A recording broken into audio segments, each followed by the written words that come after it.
अगर तुम एक टीनेजर हो और इस वीडियो को स्किप कर देते हो तो शायद तुम अपने ही पैरों पर कुल्हाड़ी मार सकते हो, क्योंकि जो बातें तुमको आज मैं बताने वाला हूँ वो शायद तुम्हारे माँ बाप, तुम्हारे टीचर्स, तुम्हारे दोस्त यार तुम्हें कभी नहीं बताने वाले। जरा 1 मिनट के लिए फ्लैशबैक में जाओ और सोचो अपने बारे में कि तुमने आज आंख खुलते ही सुबह सबसे पहले क्या किया। तुमने फोन को खोला, तुमने रील्स देखी, कमेंट्स देखे, स्टोरीज देखी, और उससे तुम्हें क्या मिला?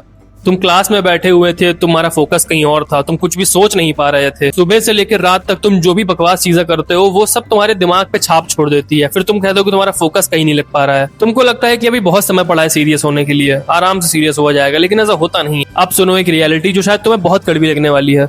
13 से 19 साल की एज के बीच में हमारा दिमाग ब्रेन प्लास्टिसिटी के मूड में होता है। मूड से मेरा मतलब है फेज में।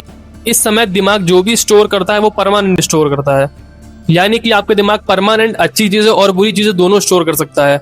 तो सोचो अगर तुम इस ब्रेन प्लास्टिसिटी वाले फेज में अपने दिमाग के अंदर अच्छी अच्छी स्किल्स, डिसिप्लिन और हैबिट्स को डाल देते हो तो सोचो तुम्हारी आगे की लाइफ कितनी ईजी हो जाएगी। लेकिन उसी के अपोजिट अगर तुम अपने दिमाग के अंदर आलस भर लेते हो, डिस्ट्रैक्शन भर लेते हो, कुछ भी नई स्किल नहीं भरते हो, तो सोचो तुमको कितनी दिक्कत होगी कल को। इसीलिए तुमको मैं जो बातें बता रहा हूँ तुम्हारे भले के लिए बता रहा हूँ, ताकि तुम्हें फ्यूचर में कोई भी दिक्कत ना हो। इसको और फर्दर समझते हैं कुछ आई ओपनिंग एग्जांपल्स के साथ। अगर आप डेली इंस्टाग्राम पे 1 घंटे के लिए रील्स को स्क्रॉल करते हो तो इसका मतलब है आपने साल में 365 घंटे रील्स को देखा है।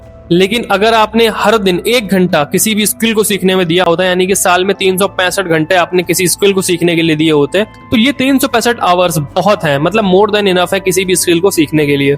दूसरा प्राइम एग्जांपल है रिलेशनशिप्स का। इस फेज में हो सकता है आप कई लोगों से मिलो, कई लोगों से फ्रेंडशिप बनाओ, लेकिन जरूरी ये नहीं है कि वो फ्रेंडशिप्स आपके भले के लिए हो, क्योंकि इस फेज में आप जिन लोगों के साथ उठते बैठते हो वही लोग कल को आपकी आइडेंटिटी को शेप कर देते हैं। अगर आप ऐसे लोगों के साथ में रहते हो जो बिल्कुल ही एम्बिशियस नहीं है, हमेशा आलस करते हैं, हमेशा बहाने बनाया करते हैं, या फिर कुछ भी नया नहीं सीखते हैं, तो आप भी कल को उन्हीं के जैसे बन जाओगे। और उसका अपोजिट भी है, अगर आप एम्बिशियस लोगों के साथ में रहोगे जो बड़ी बड़ी बातें करते हैं या फिर कुछ भी अच्छी हैबिट्स सीखते हैं, तो आपके मन में भी कहीं ना कहीं वो चीज छाप छोड़ जाती है कि मुझे भी कुछ अच्छा करना है। इसीलिए इंग्लिश में एक सेंटेंस कहते हैं, you become the average of 5 people around you. मतलब आपके आसपास के जो 5 लोग होते हैं आप उन्हीं का एक एवरेज बन जाते हो।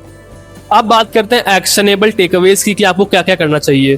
पहला पॉइंट है, आपको हर दिन कुछ ना कुछ नया सीखते रहना है। कोई नया काम, कोई नया स्किल, कोई नई लैंग्वेज या फिर कोई नई बुक पढ़ना, ऐसे स्किल्स जो आपको फ्यूचर में काम आएंगे।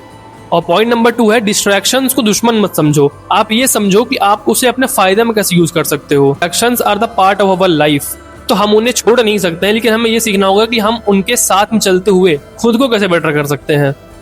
और ऐसे ही हेल्पफुल वीडियोस के लिए सब्सक्राइब कर लो। मिलते हैं अगली वीडियो में।